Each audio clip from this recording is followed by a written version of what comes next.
Ονομάζομαι Παναγιώτα, είμαι παντρεμένη, έχω 2 παιδιά, τον Γιώργο μου και τον Λοΐζο μου και έχω την πάθηση της οχράς κοιλίδας σε μετάλλαξη North Carolina.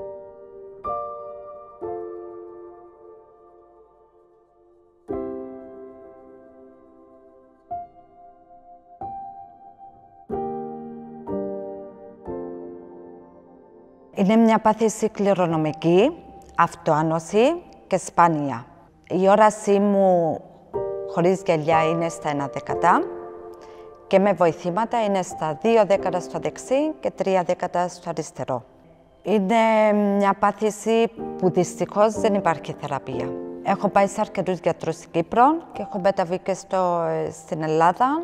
Κάποια φίλη με ενημέρωσαν από δική της εμπειρία για την ΑΕΜΕΝ. Βρήκα μέσα ανταπόκριση με πολύ φιλική και ανθρώπινη προσέγγιση και εδώ θέλω να ευχαριστήσω τη Σαβία της ΑΕΜΕΝ, που είναι ο πρώτος άνθρωπος που είχα την επικοινωνία μαζί της και είναι δίπλα μου μέχρι και σήμερα για να με βοηθήσει για τα αναγκαία, είτε είναι έγγραφα, είτε συμπληρώσει κάποιον εγγράφο για τη μεταβάση μου στο Χατάσα, στο Ισραήλ. Μετά από έρευνα που έκανε η ΑΕΜΕΝ για τη δική μου πάθηση, βρήκε ανταπόκριση και με δέχθηκε ο γιατρός μου, ο Dr. Samen.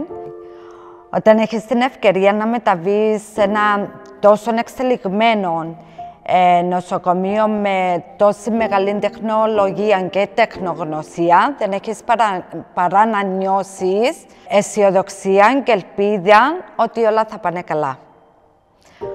Ο γιατρός μου έδωσε μια διαφορετική προσέγγιση στην πάθησή μου, το πώς να αντιμετωπίζω την καθημερινότητά μου. Εκεί μου έκανα διάφορες εξειδικευμένες εξετάσεις που δεν έχω κάνει μέχρι στιγμής. Και το πιο σημαντικό είναι ότι υπάρχουν έρευνες και προγράμματα που είναι σε πειραματικό στάδιο και ελπίζουμε σε κάποια φάση να εξελιχθούν και σε θεραπείες. Πρέπει να τολμάς.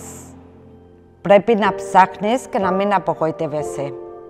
Και έχεις και την υποχρέωση να μιλάς, γιατί κάποιοι άνθρωποι έχουν ανάγκη να μάθουν για το τι μπορεί να προσφέρει αυτό το νοσοκομείο σε όλους τους τομείς της υγείας. Και εδώ θέλω να ευχαριστήσω την ΑΕΜΕΝ που μου έδωσε